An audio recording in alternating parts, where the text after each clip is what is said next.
ከጸሎት በፊት በነገራችን ላይ ሰው ጸሎት ከመጀመሩ በፊት ለሆነ ያህል ሰዓት ቁጭ ብሎ ዝም ማለት ማር ይስሐቅ በጣም ጥልቁ ጸሎት በእግዚአብሔር ፊት ዝም ብሎ መቀመጥ እንጂ ዘሎ ተሯሩጦ ወደ ጉዳዩ አይገባም።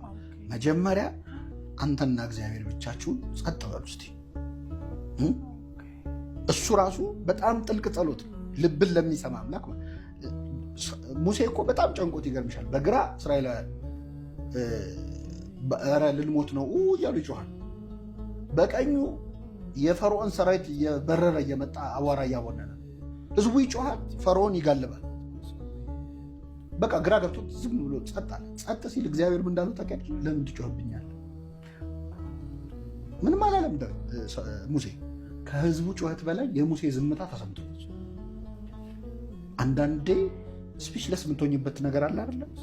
በቃ መተሽ እግዚአብሔር ፊት ቁጭ ስትይ ያ ዝምታ ራሱ ይተካል።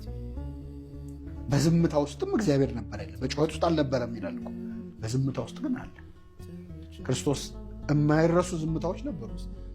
ህዝቡ ይሰቀል ይሰቀል እያለ ይጮሃል፣ ስቀለው እያለ ይጮሃል። አይሁድ የቄሳር ጠላት ነሱን ካልሰቀልክ ይላሉ። ጲላጦስ ምንድን ያስጨነቀው? የጌታ ዝምታ። ከነሱ ጩኸት የክርስቶስ ዝምታ ረብሾ። ስለዚህ ከንግግር የሚሻሉ ዝምታዎች አሉ፣ ሰላሞች አሉ እና በጣም ብዙ ከዛ የተሻሉ መንፈሳዊ አሮማቲክ ቴራፒ ምናምን እያሉ ሰንደል ምናምን እኛ ጣና ላረ እንደኛ ጋር እስቲ ናና ዲፕሬሽን ውስጥ ካለ ኪዳን አድርስ እስቲ ና ኪዳን አድርስ የትም ድረስ ይባላል። በጠዋት ተነስተሽ ኪዳን አድርሰሽ ማይጠንቱ በዛ የሚገኘውን ሪሊፍ እናንተ በመቶ ሴሽን በመቶ ቴራፒ አታመጡት። ሰላም ያገኝ እና አንድ የገባው ቃል አለ። መንፈሳዊነት ምን ያህል እግዚአብሔር የሚያገናኝ መሆኑን የምታውቂው እግዚአብሔር ምን አለ? ትእዛዜን ብትሰማ ሰላምህ እንደ ወንዝ መፈሰስ ነበር።